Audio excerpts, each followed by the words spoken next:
احد ہے. تو اللہ تعالیٰ نے ارشاد فرمایا قل هو اللہ احد، آپ فرما دیجئے وہ احد ہے. اب وہ اگر اس کی احد صفت میں کسی اور کو شامل کریں گے تو شرک ہوگا. ہم آہستہ آہستہ جا رہے ہیں، ہمارے بہت سی باتیں ایسی ہیں جہاں پر ہم ویسے ہی شرک کے فتوے لگائے جا رہے ہوتے ہیں، فضول میں بنتے ہی نہیں ہیں. اب پہلی بات اس کی ذات میں کوئی شریک ہو. ابھی ہم نے پچھلے پوائنٹ پر اللہ، اس نے اس میں ذاتی استعمال، اس کی الوہیت میں کوئی شامل نہیں ہے، اس کی ذات کے ساتھ کوئی شامل ہو ہی نہیں سکتا. دوسرا ابھی احدیت، وہ احد ہے اور کوئی احد ہے ہی نہیں، اس لیے وہ احد ہے. اب اس سے اگلے پوائنٹ پر چلتے ہیں. رب کائنات ارشاد فرماتا ہے اللہ الصمد. اب یہ ہمارا آ گیا 5واں پوائنٹ. پہلا تھا کل، دوسرا تھا ہوا، تیسرا تھا اللہ، چوتھا تھا احد، اور 5واں تھا اللہ. پھر اس رب کائنات نے اپنا اس میں ذاتی استعمال کر کے فرمایا اللہ الصمد. وہ بے نیاز. کون سے بے نیاز ہے؟ اللہ.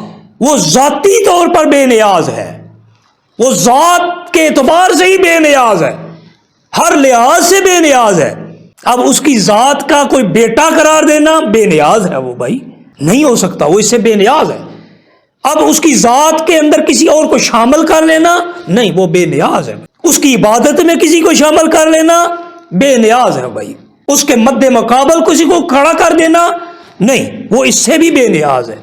اب اگر اس طرح اس پر غور کریں تو رب کائنات نے، میں بھی سورہ بقرہ میں سے آیت الکرسی بہت بڑی آیت ہے، اس کا ایک حصہ پچھلے پوائنٹ میں نے زیر باس لایا تھا، اسی کی ایک بات کر لیتے ہیں کہ اللہ لا الہ الا هو الحی القیوم.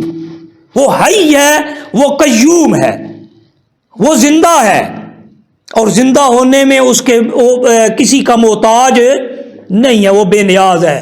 وہ دوسروں کو زندگیاں دیتا ہے، دوسرے سارے زندگی لینے میں، ہم بھی زندہ ہے نا، وہ بھی زندہ ہے. ہمارے اور اس کی زندگی میں فرق کیا ہے؟ وہ بے نیاز ہے اور ہم کیا ہیں؟ ہم اس کی عطا کردہ زندگی جی رہے ہیں. ان اللہ فالق الحب والنوا.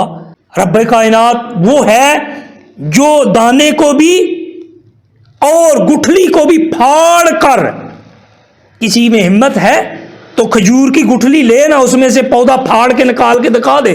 کوئی ہے جو دانا رکھے نا اس طرح اپنے سامنے، اس میں سے پودا نکال کے دکھا دے؟ نہیں. یہ وہ رب ہے جو دانے کو بھی پھاڑتا ہے، جو گٹھلی کو بھی پھاڑتا ہے. یخرج الحی من المیت. بڑی ذوق کی بات ہے، بڑی زبردست اس کے اندر بہت زبردست پیغام ہے. کیا؟ یخرج الحی من المیت. وہ ہے جو مردہ سے زندہ نکال لیتا ہے. گٹھلی بے جان ہے، حرکت تو نہیں کر سکتی، لیکن اس میں سے کیسے وہ پودا نکال لیتا ہے، کیسے پودا نکالتا ہے، یہ اسی کی شان ہے. ایک دانہ جب آپ نے اوپر سے درخت اس پر سے توڑ لیا، پودے سے، گندم کا بھی سیزن آ رہا ہے، تو جب تک وہ اوپر ہے وہ بڑھتا پھلتا پھولتا ہے. جب کاٹ لیا اب اس کے اندر زندگی کی رمق باقی نہیں ہے.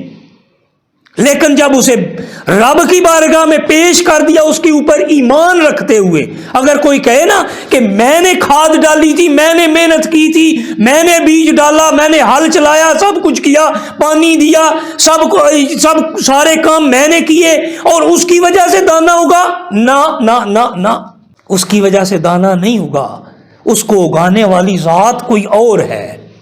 بس تجھے طریقہ بتایا، ہمیں طریقہ سمجھایا، اس طریقے پر چلو گے تو میری